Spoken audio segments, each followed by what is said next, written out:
Hello students, good morning. Welcome back once again to my online classes. So you must be thinking that Alicia sir will take your classes today, but I will be taking. I hope you are going to enjoy this video. So students, let's start. What are we going to do today? We are going to do chapter number 6 from your book Beehive, My Childhood. Okay, so I will be not sharing about my childhood, it's about somebody's childhood who is very, very famous and who is very, very great person.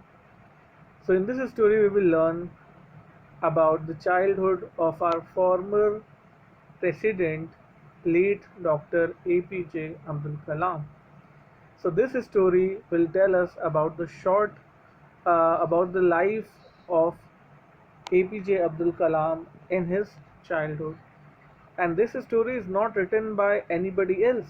This story it is self written by our president APJ Abdul Kalam himself. So this story is actually an extract from the autobiography of Dr. APJ Abdul Kalam, Wings of Fire. Okay so इस story में हम पढ़ेंगे doctor A P J Abdul Kalam के childhood के बारे में and this story is taken from the novel A P J Abdul Kalam ने अपनी ऑटोबायोग्राफी लिखी नॉवेल लिखी जिसका नाम था विंग्स ऑफ फायर उसी का ये एक एक्सट्रैक्ट है okay so before I explain this story I have to share one important thing with you all so please pay attention all of you class 9 students. So as you all are in class 9th and next year there will be your class 10th. Okay, so as you all know that registration already happens in class 9. So verification from the board has been started and from tomorrow, that is 9th of September, some of you will be called at school. आप में से कुछ लोगों को school पे बुलाया जाएगा board के द्वारा रजिस्ट्रेशन वेरिफिकेशन के लिए. And please remember the things which you have to carry with you when you will be called. So आपको कॉल आएगी probably from 1 to 20 roll number को हम कल बुलाएंगे स्कूल में. And you have to come along with your father. You have to carry 2 photographs. आपको 2 photograph लेनी है, passport size photograph in your school dress में photograph होगी. You have to carry a copy of Aadhaar card and registration fees of rupees 900. Okay, so once again I recall आपको क्या क्या लाना होगा. आपको पासपोर्ट साइज फोटोग्राफ लानी होगी, 2 coloured photograph in school uniform, Aadhaar card की कॉपी लानी होगी and 900 rupee fee for registration. And you have to come with your father. और one more important thing, your all dues should be clear because half yearly exam will also start from 5th of October. Okay, so in the description box आपकी video में जो description होगा उसमें मैं ये सारी चीज़ें मेंशन कर दूंगा in case you forget. So आप डिस्क्रिप्शन में उसे देख लेना. Okay, so let's come to our story which is wonderful story. हम स्टोरी में पढ़ने जा रहे हैं अपने चाइल्डहुड के बारे में of doctor A P J Abdul Kalam. Students आप सब उनके बारे में जानते होंगे. There is no need of telling how great he was. He was one of the best presidents ever we had, not only in India but in the world. He is known by many names, Missile Man of India, and he was such a great personality. I don't think anybody hates Abdul Kalam. He was the one which has zero haters. Everybody loves him.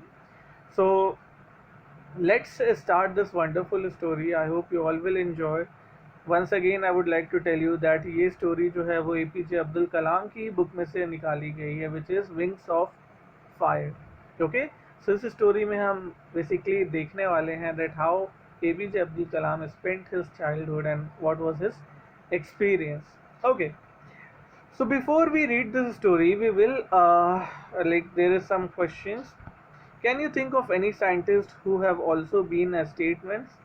Of course, क्या आप एक ऐसे scientist को जानते हो कोई statement भी रहा हो? हमारे APJ Abdul Kalam, he was a great scientist.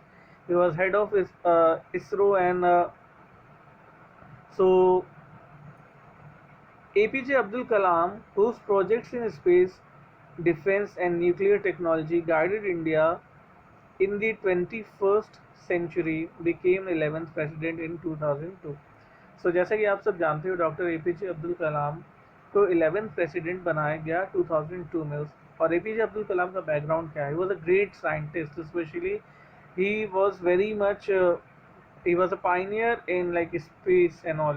So he was such a great scientist, a space scientist. In his autobiography wings of fire he speaks of his childhood. So ये कहानी हम पढ़ने वाले उनकी ऑटोबायोग्राफी से, means this story is written by himself, जिसमें उन्होंने अपने चाइल्डहुड के बारे में बताया है that how was his childhood. Okay, so this story is going to be very very interesting because ये स्टोरी किसी ऐसे वैसे इंसान की नहीं है। This story is about the best president of India. Okay, so let's start. So इस स्टोरी को ये पार्ट्स में डिवाइड करें हैं। We are going to read the first part, the first point. Okay, please pay attention. I was born into a middle class Tamil family in the island town of Rameshwaram in the erstwhile Madras state. My father, Jainul Abidin, had neither much formal education nor much wealth.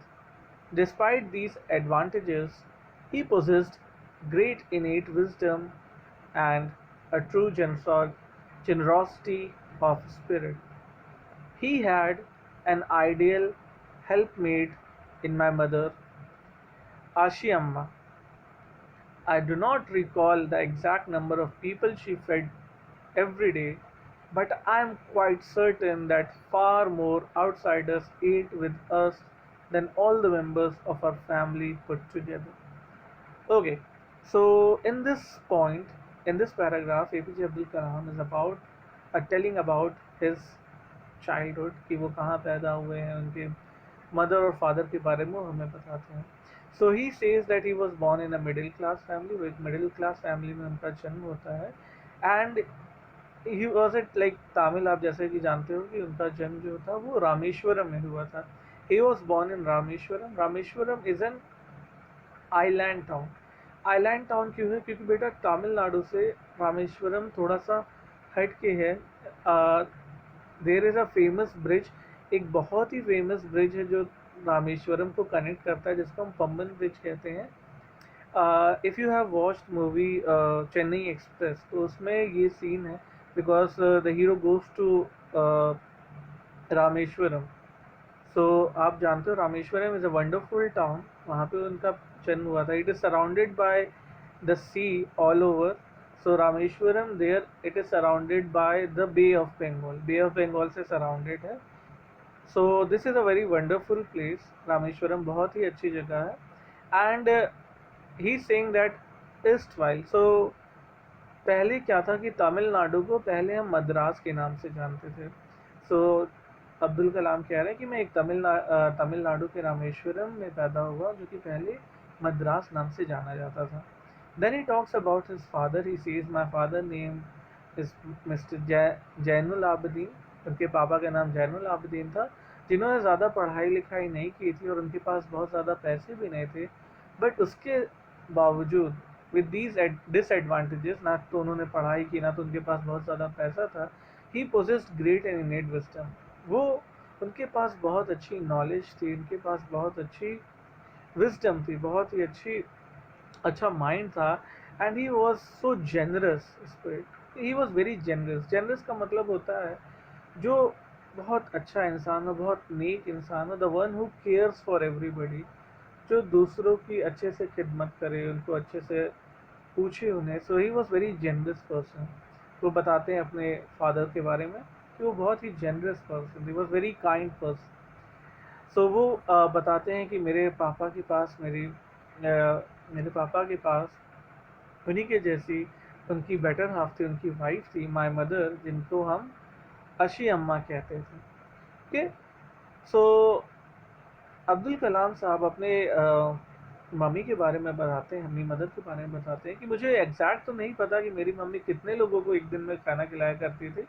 So is talking about outsiders. उनकी mummy इतनी ज़्यादा kind थी, वो सच a good lady कि वो घर वालों से ज़्यादा बाहर वालों को खाना खिलाया करती थी, जो भूखे बेसहारा लोग होते थे। सो अब्दुल कलाम उस चीज़ को रिकॉल करते हैं, ही says that I do not remember the exact number, मुझे सच सच तो नहीं पता कि वो कितने लोगों को खिलाती थी, but I am sure that she feeds more than us, but इतना मुझे पता है कि वो हम लोगों से ज़्यादा, मतलब हमारे फैमिली में जितने लोग थे उससे ज़्यादा वो बाहरी लोगों को खिलाती थी। वाह, such a good, like such a great woman she was. जिनके इतने अच्छे माँ बाप हो तो बेटा तो अच्छा होगा ही, ऑफ कोर्स। वाह। I was one of many children, a short boy with rather undistinguished looks, born to tall and handsome parents. We lived in our ancestral house, which was built in the middle of 19th century. It was a fairly large pakka house made of limestone and brick on the mosque street in Rameshwaram. My austere father used to avoid all inessential comforts and luxuries. However, all necessities were provided for in terms of food, medicine, or clothes.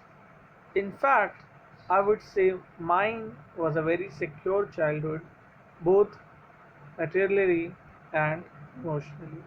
Okay? सो अब्दुल कलाम कहते हैं, ही says that I was one of many children, मेरे काफ़ी सारे भाई बहन थे तो उनमें से मैं एक था। Who was a short boy, मेरी हाइट कम थी, और he has a like normal look, undistinguished look, normal सा लुक था, जैसे कि कुछ उसमें खास नहीं। He was like normal boy born to a tall and handsome parent, जो कि अपने टॉल लंबे माँ बाप और सुंदर माँ बाप में से पैदा हुआ है। वो कहते हैं कि हम अपने एंसेस्ट्रल पुश्तैनी घर में रहते हैं, which was build in the middle of 19th century. 19th century का मतलब है 1800। मिडिल ऑफ 19th सेंचुरी मतलब 1850 के आसपास उनका घर बना था। And he says that it was a पक्का हाउस, अ फेयरली लार्ज पक्का हाउस। उनका घर बड़ा सा था, पक्का हाउस था, पुश्तैनी घर था। It was made of limestone and brick, limestone मतलब चूना, और ब्रिक मीन्स लाइक ईटा जिसे हम कहते हैं। ऑन द मॉस्क स्ट्रीट, जो मॉस्क स्ट्रीट है उसके पास रामेश्वरम में उनका घर था। यहाँ पे नेक्स्ट लाइन में कहते हैं my austere father. Austere father means simple father, साधारण फादर। ओके, यहाँ पे ऑस्ट्री का मीन्स लिखा है सिंपल, स्ट्रिक्ट एंड सीवियर। उनके पापा का ये मानना था that we should avoid all the inessential comforts and luxuries. उनके पापा का कहना था कि हमें ज़िंदगी में पैसों को लग्जरीज में वेस्ट नहीं करना चाहिए। Like luxuries in the sense, जैसे लोग काफ़ी पैसे वेस्ट करते हैं सजावट के सामान के लिए, या फिर like people buy very expensive cars and people buy very expensive jewellery. सुन पापा का कहना था, वो कहते हैं कि मेरे पापा जो है वो बहुत सिंपल थे और वो लग्जरीज में कभी पैसा खर्च करने वाले नहीं थे। ही बिलीव दैट कि नेसेसिटीज़ जो है, जो बहुत ही ज़रूरी चीज़ें हैं, उनको होना ज़्यादा ज़रूरी है। वो कहते हैं कि हमारे घर में लग्जरीज की तो ज़्यादा चीज़ें नहीं थी, but we have all the important things such as food, medicine, clothes. Okay, वो कह रहे हैं अब्दुल अब्दुल कलाम कि मेरा बचपना जो था बहुत ही सिक्योर था, बोथ मैटरनली एंड इमोशनली। मीन्स मेरे पापा मम्मी भी बहुत अच्छे थे, बहुत अच्छे से वो मुझे केयर करते थे, तो मुझे कभी कोई प्रॉब्लम नहीं फेस हुई खाने के लिए या पहनने के लिए या कपड़े के लिए या मेडिसिन के लिए। और इमोशनली भी, कि मतलब मेरे माँ बाप मुझे प्यार ना करते हों या फिर मुझे अपने माँ बाप का प्यार नहीं मिला हो।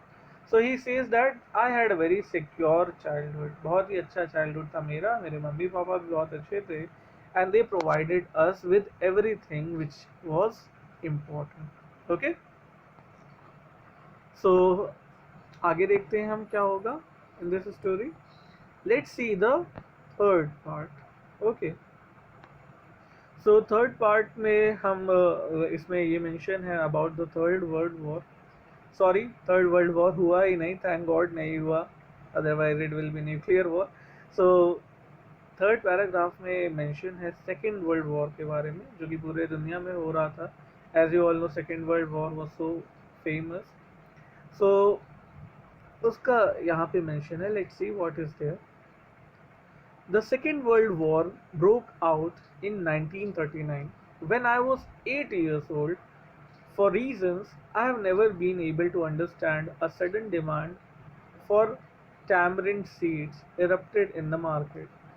I used to collect I used to collect the seeds and sell them to a provision shop on the mosque street.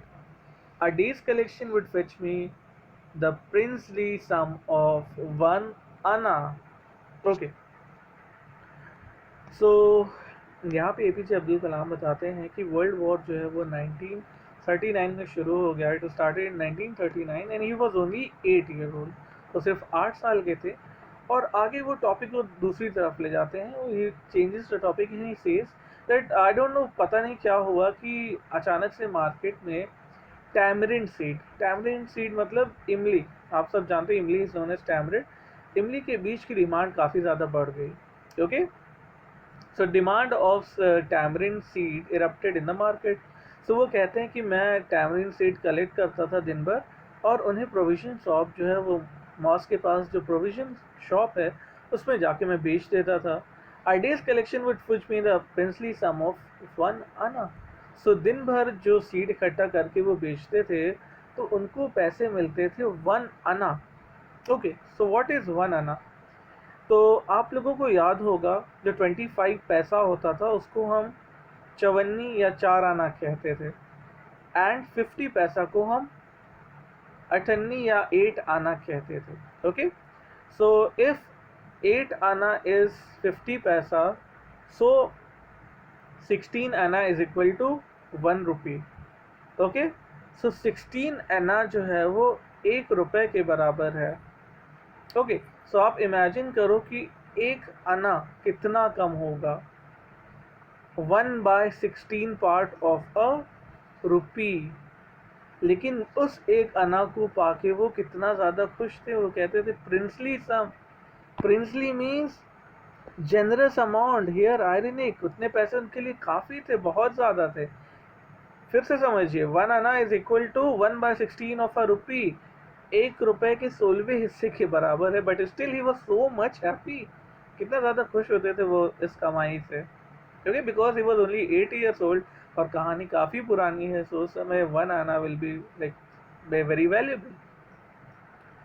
My brother in law, आगे हम पढ़ रहे हैं. Let's see what happens next. My brother in law Jalaluddin would tell me stories about the war, which I would later attempt to trace in the headlines in Dinamani.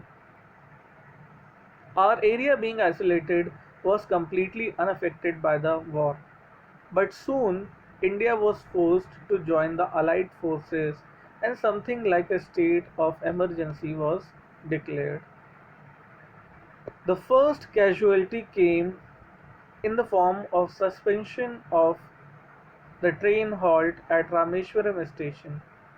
The newspapers now had to be bundled and thrown out from the moving train on the Rameshwaram road between Rameshwaram and Dhanuskodi. That forced my cousin Samshuddin, who distributed newspapers in Rameshwaram, to look for a helping hand to catch the bundles. And as if naturally I filled the slot, Samshuddin helped me earn my first wages.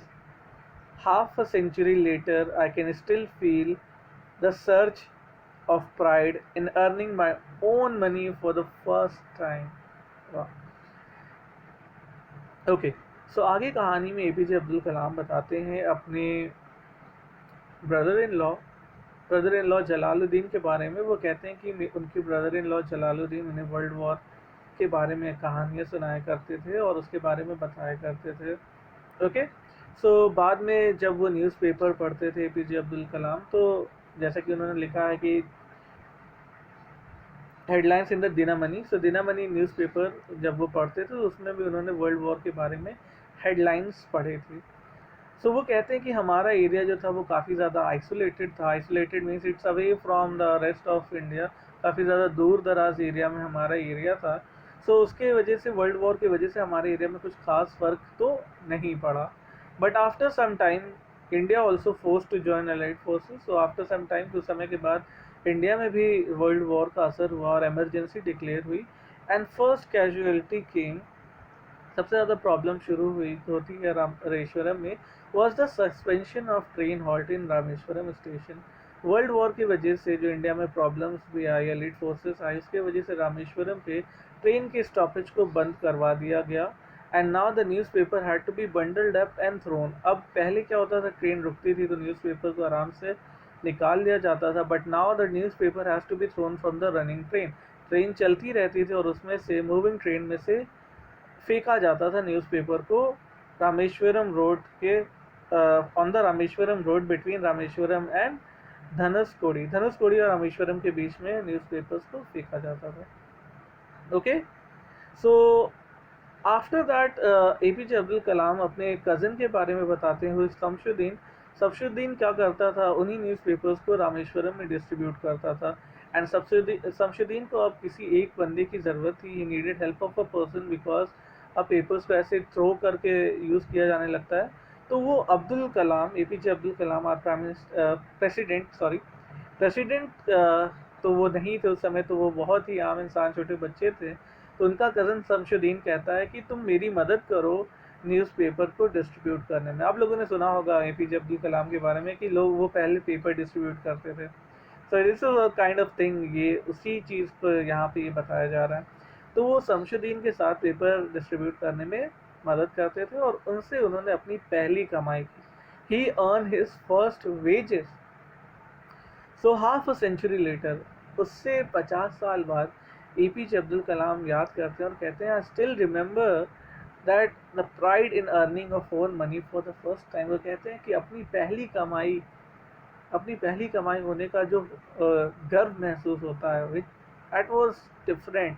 Doesn't matter आप कितना कमा रहे हो, but first earning is always the most important earning of a person. Okay, so I hope you are getting this story. It's very interesting, and I would suggest you to read the entire novel. आप इनकी पूरी novel पढ़ो. आप wings of fire you can maybe download on internet also, or you can simply buy wings of fire, क्योंकि ये बहुत ही interesting story. We should learn from such a great personality. उनसे हमें काफ़ी कुछ सीखने को मिलेगा. Okay, let's read the fourth point also. Okay, every child is born with some inherited characteristic into a specific socioeconomic and emotional environment and trained in certain ways by figures of authority. I inherited honesty and self-discipline from my father. From my mother, I inherited faith in goodness and keep kindness. So did my three brothers and sisters. I had three close friends in my childhood: Ramananda Shastri, Arvindan, and Siva Prakashan. All these boys were from orthodox Hindu Brahmin families. As children, none of us ever felt any difference amongst ourselves because of our religious differences and upbringing. In fact, Ramananda Shastri was the son of Pakshi Lakshman Shastri, the high priest of the Rameshwaram temple.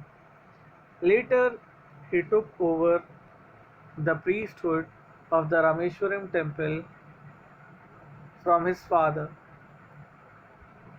Arvindan went up into the business of arranging transport for visiting pilgrimage, and Shiva Prakash became a catering contractor for the Southern Railways. Okay.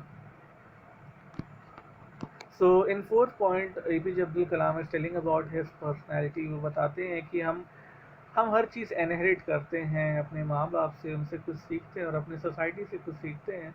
तो वो बोलते हैं, I also inherited. Every child is born with some inherited characteristics.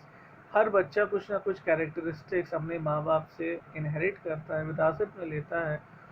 And he says that into a specific socio economic and emotional environment. So वो कहते हैं कि I inherited honesty and self discipline. मैंने ईमानदारी और सेल्फ डिसिप्लिन अपने पापा से सीखी और अपनी मम्मी से मैंने सीखी faith in goodness and deep kindness. अच्छी चीज़ों में विश्वास करना और लोगों के लिए भलाई करना, वो मैंने अपनी मम्मी से सीखी. So so did my 3 brothers and sisters, मेरे भाई बहन ने भी यही चीज़ें सीखी मेरे माँ बाप से। तो वो अपने क्लोज फ्रेंड्स के बारे में बताते हैं। वो कहते हैं कि उनके 3 क्लोज फ्रेंड्स थे, रामानंदन शास्त्री, अरविंदन एंड शिव प्रकाशन। ओके, सो वो कहते हैं कि मेरे तीनों दोस्त जो हैं वो एक ऑर्थोडॉक्स हिंदू ब्राह्मण फैमिली से थे। So they all were from the Hindu family and they were like orthodox means जो कि पुराने हिंदू फैमिली से, जो कि काफ़ी ज़्यादा रिलीजियस होते हैं, ब्राह्मण्स होते हैं, तो उन फैमिली से ये बिलोंग करते हैं उनके तीनों दोस्त। And as a children they never felt any difference among ourself because of our religious difference in upbringing. So APJ Abdul Kalam का कहना है कि हाँ, मेरे 3 दोस्त ब्राह्मण हिंदूज थे और कभी भी लेकिन मैंने अपने दोस्तों के साथ ये डिफरेंस फील नहीं किया। उनकी अपब्रिंगिंग अलग थी रिलीजियसली, मेरी अपब्रिंगिंग अलग थी, उनका कल्चर अलग था, मेरा कल्चर अलग था, बट स्टिल हमने कभी भी आपस में भेदभाव नहीं किया। We were very good friends, we were in fact like brothers. क्योंकि यहाँ तक कि वो बताते हैं कि जो रामानंदन शास्त्री थे, उनके दोस्त, वो बेटे थे पक्षी लक्ष्मण शास्त्री के, जो कि प्रीस्ट थे, पुजारी थे रामेश्वरम टेम्पल के। और बाद में उनका दोस्त जो है बड़े होके, उनके वो अपने दोस्तों के बारे में बताते हैं कि उनके बड़े होके दोस्त उनके क्या बनते हैं। तो वो कहता है कि बाद में मेरा दोस्त रामेश्वरम टेम्पल का खुद वो पुजारी हो जाता है उनके पापा की जगह पे। और अरविंदन जो उनके दूसरे दोस्त हैं वो बिजनेस में चले जाते हैं, arranging transport for visiting pilgrimage. जो जो भी श्रद्धालु आते हैं उनको लिए ट्रांसपोर्ट के बिजनेस में उनके दूसरे दोस्त लग जाते हैं अरविंदम। और वो शिव प्रकाशन के बारे में बताते हैं कि वो केटरिंग कॉन्ट्रैक्टर बन जाते हैं सदर्न रेलवेज में। केटरिंग कॉन्ट्रैक्टर मीन्स जो रेलवेज में खाने वाने का इंतज़ाम करता है। Okay, so that's it students, आज के लिए हम इतना ही करते हैं क्योंकि video is already getting too long, video काफ़ी ज़्यादा लंबी ऑलरेडी हो गई है। And it's a wonderful story, हमें इस स्टोरी को अच्छे से समझना है, हर चीज़ देखना है। ओके, आप इस फोटोग्राफ में भी देख सकते हो कि कैसे एपीजे अब्दुल कलाम, उनके ब्रदर्स और सिस्टर्स भी हैं जो कि एक ब्राह्मण फैमिली के साथ हैं। और इसमें लिखा है, our family used to arrange boats for carrying idols of the lord from the temple to the marriage site. So उनकी फैमिली बोट्स अरेंज किया करती थी टेम्पल की मूर्तियों को ले जाने के लिए। So this is the beauty of India where Hindus and Muslims and people from all other religion live together in harmony. हम सब एक हैं, we all are brothers and sisters, we all are Indians first, then we are Hindus or Muslims. So कितनी अच्छी बात APJ Abdul Kalam ने कही है। That's why I said in starting only कि एपीजे अब्दुल कलाम का शायद ही कोई hater हो, everybody loves him because he was such a great person. उन्होंने कभी भेदभाव नहीं किया किसी में भी। So we'll continue the remaining story tomorrow, and that's it for today, students. And once again, I would like to remind you about the registration process. So you'll be called to school from tomorrow. आपके पास पहले से call आएगा। And remember to carry 2 photographs in school uniform, Aadhaar card copy and 900 rupees for registration. और एक और चीज़, all dues should be cleared for registration. Okay, so thank you so much students, आपने video देखी। And that's it for today. Description आप देख लेना क्या क्या डॉक्यूमेंट्स रिक्वायर्ड है उसके लिए, रजिस्ट्रेशन के लिए। So that's it for today, thank you so much, see you all again.